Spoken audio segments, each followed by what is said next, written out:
Listen to this word, vato. It means stone. Now listen to this, bato. In the Philippines, bato also means stone. These two words are not related by coincidence. They are not borrowed from each other. They are not the result of trade or war or any recorded contact between nations. They come from the same ancestral tongue, spoken by people who lived thousands of years apart on opposite ends of the earth.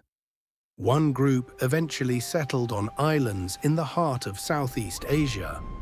The other ended up on a giant island off the eastern coast of Africa, 8,000 kilometers away.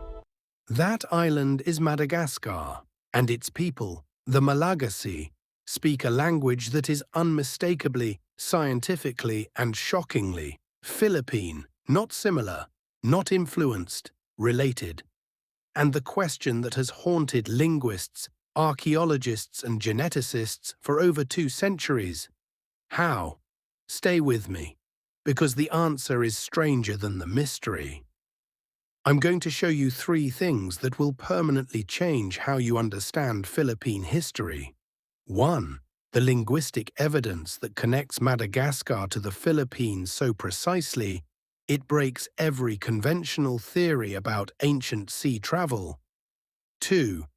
The DNA proof that tells us exactly who made the crossing, when and where they came from in the Philippine archipelago. And 3. Why this story has been kept small, told quietly, and buried beneath centuries of colonial miseducation about what Filipinos were and were not capable of. Because this is not just a language mystery, this is the story of the greatest ocean voyage in the history of the ancient world. And the people who pulled it off were your ancestors.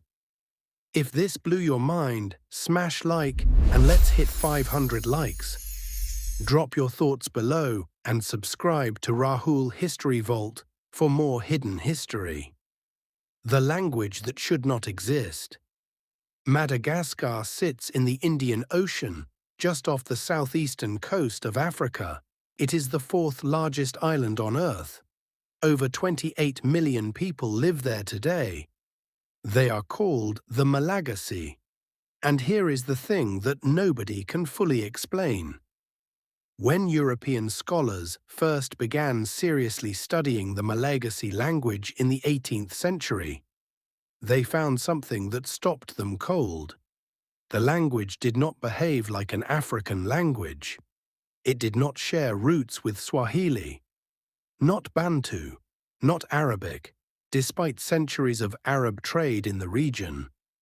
The Malagasy language belonged to a completely different language family, the Austronesian family, the same family that includes Tagalog, Cebuano, Ilocano, Malay, Javanese, languages born in Southeast Asia, languages born in the islands that would one day be called the Philippines. Linguists began comparing, word by word, sound by sound. And the closer they looked, the more astonishing it became. Look at these parallels. Mata, eye. In Malagasy, maso. Same root, dua, two. In Malagasy, roa. Same Austronesian origin. Lima, hand, 5. In Malagasy, lima. Identical, aku, I, me. In Malagasy, aho. Same ancient ancestor word. Telo, 3. In Malagasy, telo, unchanged. Exactly the same. These are not loanwords. These are not coincidences. In linguistics, when 2 languages share this level of core vocabulary, numbers, body parts, pronouns, there is only one explanation. They descend from the same mother tongue, and that mother tongue, the ancestral language of both Malagasy and Tagalog, is called proto-malayo-polynesian, a language spoken somewhere in island Southeast Asia approximately 4,000 to 5,000 years ago. But knowing they shared a language only made the mystery deeper. Because Madagascar is not close to the Philippines, it is not even in the same ocean. Between the Philippine archipelago and the shores of Madagascar, there are 8,000 kilometers of open water. No GPS, no compass as we know it, no steel hull, no engine, no satellite, nothing but a wooden boat, the stars, the wind and the sea. And yet, someone made that crossing. The question is, who? And the answer is written in the DNA. Because in 2005, a genetics team did something that changed everything. They took DNA samples from across the Malagasy population.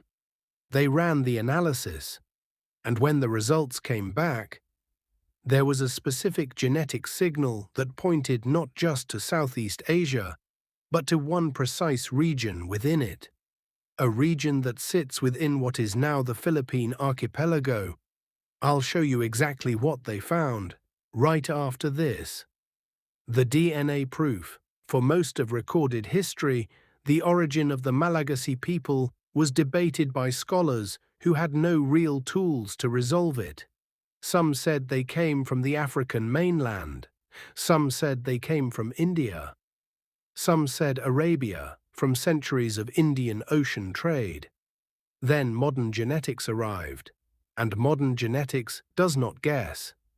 In 2005, a team of researchers published a landmark study in the American Journal of Human Genetics. They analyzed mitochondrial DNA, the genetic material passed down through the maternal line, from populations across Madagascar. What they found was this. Approximately 50% of the Malagasy population carries a specific genetic marker called Haplogroup B4A1A1. This is a Southeast Asian genetic lineage. Specifically, it is a lineage found at high frequency among populations in Borneo, Sulawesi, and the islands of the southern Philippines. Not India, not Arabia, not Africa, the Philippines, and the islands immediately surrounding it.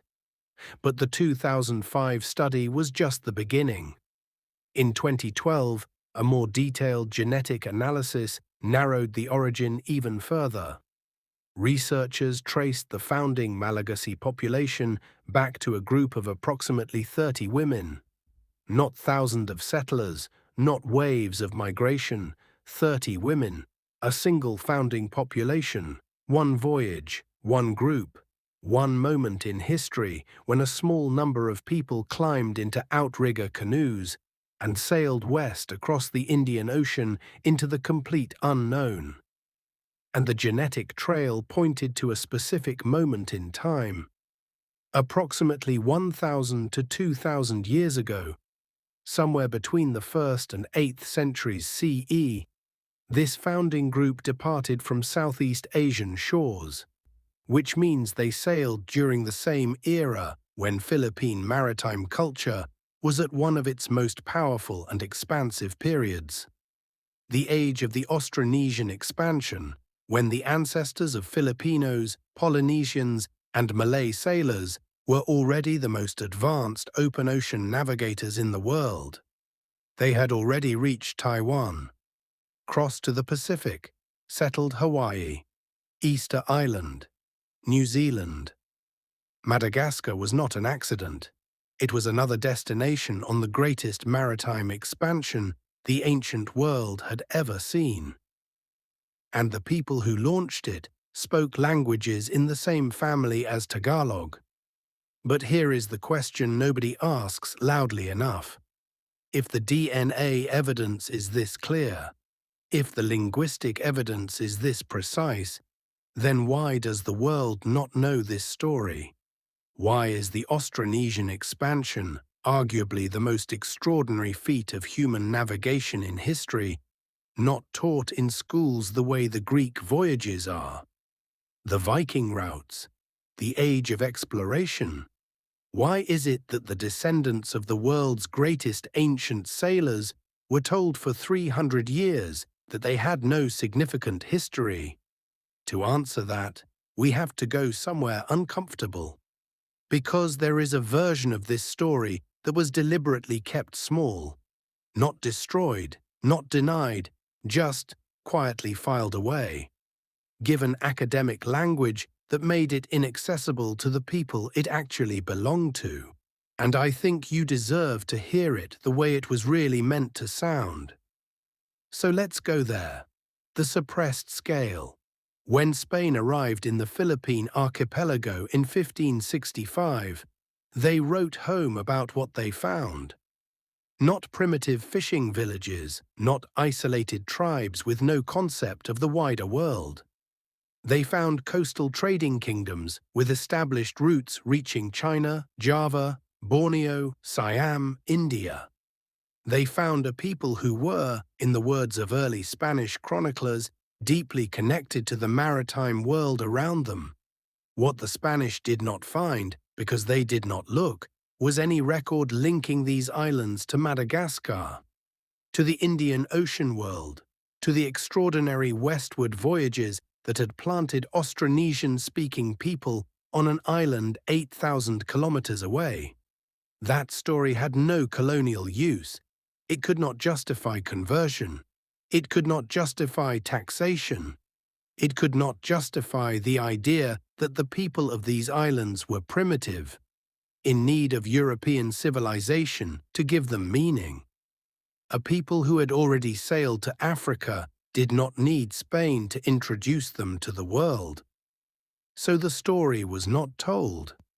The connection between Madagascar and the Philippines was studied in European universities, in German, in French, in Dutch, by scholars who called the people they studied natives, while simultaneously marveling at the language they discovered. The science was real, the academics were fascinated, but the knowledge went into journals, not into classrooms, not into the hands of Filipinos themselves. It was a Dutch scholar, Adriaan Rieland, in 1708, who first formally noted the connection between Malagasy and Malay. A German linguist, Wilhelm von Humboldt, in the early 1800s, who built the first systematic case for the Austronesian language family.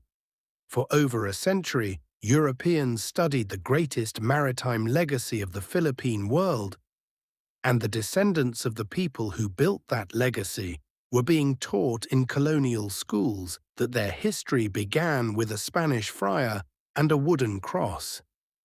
That is not history. That is erasure. And the people who lost the most from that erasure are watching this video right now.